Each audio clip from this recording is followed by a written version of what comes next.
Au menu du Weekly Tech, YouTube veut emprunter une grande fonctionnalité de Twitter. Une nouvelle crise de puces électroniques pourrait frapper le monde entier. On ira ensuite voir des créatifs sous Photoshop et autres logiciels de la suite Adobe qui ne sont visiblement pas très heureux des dernières nouveautés. Puis on finira en beauté avec Nvidia qui devient l'entreprise numéro 1 de la tech. Le Weekly Tech, c'est parti.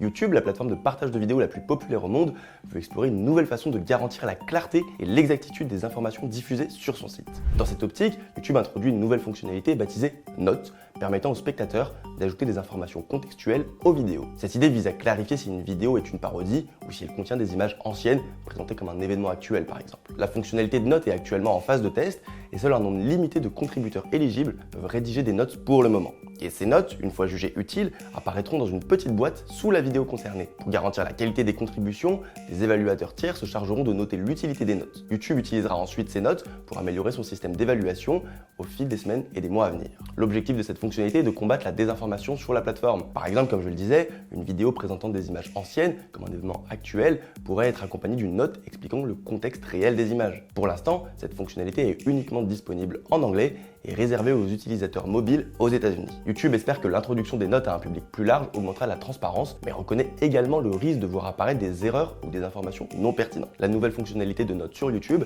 s'inscrit dans une tendance plus large de modération communautaire que l'on retrouve déjà sur d'autres plateformes. Twitter, qui est devenu entre-temps X, a lancé des initiatives similaires avec ses notes communautaires en 2021, permettant ainsi aux utilisateurs d'ajouter des contextes à des publications pour combattre la désinformation. YouTube semble donc s'inspirer de cette approche en limitant initialement l'accès des notes à un petit groupe de contributeurs et d'évaluateurs. En permettant aux utilisateurs de noter si une contribution est quelque peu utile ou inutile, YouTube collectera des données précieuses pour ajuster son algorithme. Ce processus aidera donc à déterminer quelles notes sont jugées globalement utiles par la communauté. Si une note reçoit des avis positifs après avoir initialement évalué différemment, elle a plus de chances d'être affichée. Cependant, ces notes ne sont pas sans risque. L'élargissement du public pouvant ajouter des notes pourrait potentiellement introduire des erreurs ou des informations hors sujet. Pour contrer cela, YouTube prévoit de surveiller de près les contributions et de continuer à apprendre des erreurs commises pendant la phase pilote. Et puis bien sûr, toute information erronée sera considérée comme une opportunité d'apprentissage pour améliorer leur système.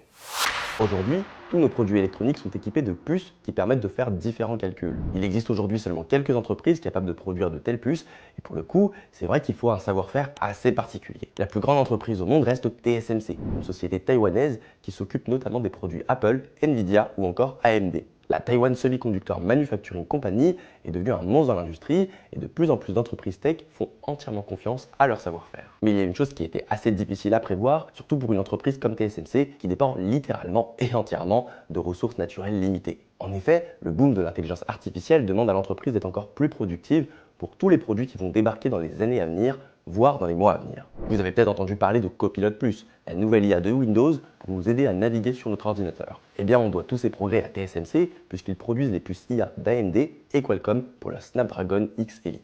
Plus puissantes et avec une finesse de gravure plus fine, les puces 3 nanomètres de TSMC se sont vendues comme des petits pains, notamment auprès d'Apple, puis ensuite auprès de tous leurs clients. Ces puces, plus puissantes et mieux optimisées, sont donc encore plus difficiles à produire. Et selon le Taiwan Economic Daily, on sait que les puces 3 nanomètres sont entièrement réservées aux grandes entreprises tech comme Apple, AMD, Nvidia et Qualcomm. Et TSMC doit leur assurer une productivité optimale jusqu'en 2026, date à laquelle d'autres constructeurs pourront leur demander cette technologie pour leurs produits. Un contrat d'exclusivité donc qui permet à ces grandes entreprises technologiques de rester à la pointe de la technologie jusqu'en fin 2026. Et en plus de ça, TSMC n'a pas encore beaucoup de concurrence sur des technologies aussi poussées. Les analystes de l'industrie estiment donc qu'une potentielle pénurie est à prévoir dans 2 à 3 ans, avec une hausse des prix à la clé pour tous les produits tech du quotidien. On a déjà vécu un cas similaire pendant la période de Covid, avec un approvisionnement qui s'est raréfié et des prix encore plus gonflés. Donc concrètement, le prix des iPhones, des cartes graphiques Nvidia et AMD ou encore des processeurs Snapdragon devraient voir leur prix grimper d'un seul coup. C'est une mauvaise nouvelle pour nos portefeuilles.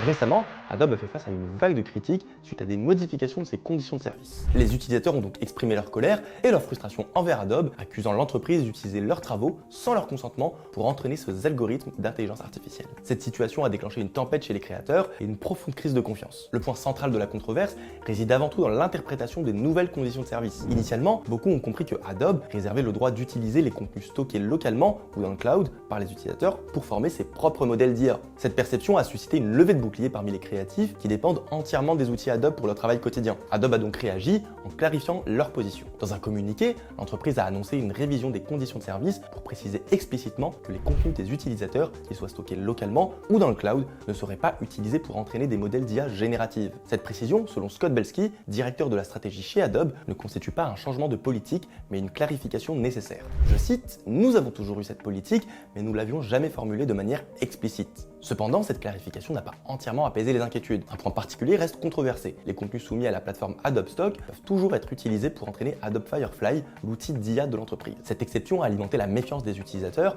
déjà irrités par le modèle d'abonnement imposé par Adobe depuis 2012. Adobe a également abordé d'autres préoccupations liées à la confidentialité et à la sécurité des données. Les nouvelles conditions de service stipulent que les contenus créés sous un accord de non-divulgation ne seront ni scannés ni examinés par Adobe lorsqu'ils sont stockés localement sur les appareils des utilisateurs. Toutefois, les contenus téléchargés sur le cloud pourront automatiquement être scannés pour vérifier qu'il ne contient pas de matériel illégal ou abusif. Un examen humain ne sera effectué que si le contenu est signalé comme illégal ou si l'utilisateur a opté pour une version bêta ou bien le programme d'amélioration des produits d'Adobe. La réponse d'Adobe n'a pas suffi à calmer les nombreux esprits.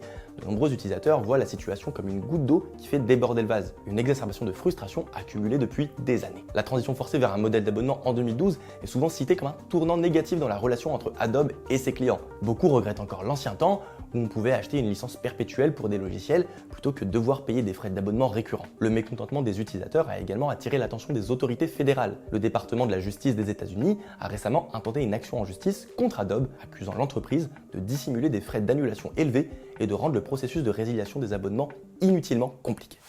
Nvidia, longtemps reconnue dans la communauté des gamers pour ses puces graphiques, a récemment pris la tête du classement des entreprises les plus valorisées au monde, dépassant ainsi des géants comme Microsoft et même Apple.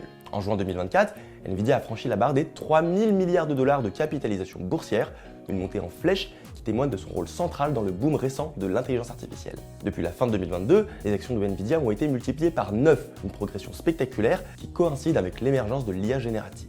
Cette technologie, qui permet de créer du contenu de manière autonome à partir de modèles pré-entraînés, a suscité un énorme intérêt et une demande croissante pour les processeurs capables de supporter ces charges de travail complexes. Les puces Nvidia sont devenues indispensables dans le domaine des centres de données, capturant environ 80% du marché des puces IA. Cette domination est due à l'adoption rapide de ces produits par des entreprises comme OpenAI, Microsoft, Alphabet, Amazon et Meta, toutes désireuses de développer et d'exploiter des modèles d'IA de plus en plus sophistiqués. Pour le trimestre le plus récent, les revenus de Nvidia dans le secteur des centres de données ont augmenté de 427% par rapport à l'année précédente, atteignant donc 22,6 milliards de dollars et représentant environ 86% de ses ventes totales. Fondée en 1991, Nvidia a passé ses premières décennies à se concentrer principalement sur le matériel destiné aux gamers, les cartes graphiques permettant l'exécution de jeux en 3D. L'entreprise a également profité de l'engouement pour le minage de crypto pour vendre encore plus de puces. Cependant, ces dernières années, la reconnaissance de Wall Street pour la technologie d'Nvidia en tant que moteur de l'explosion de l'IA a propulsé l'entreprise vers de nouveaux sommets. L'impact de cette reconnaissance se reflète non seulement dans la capitalisation boursière de l'entreprise, mais aussi dans la fortune personnelle de son PDG,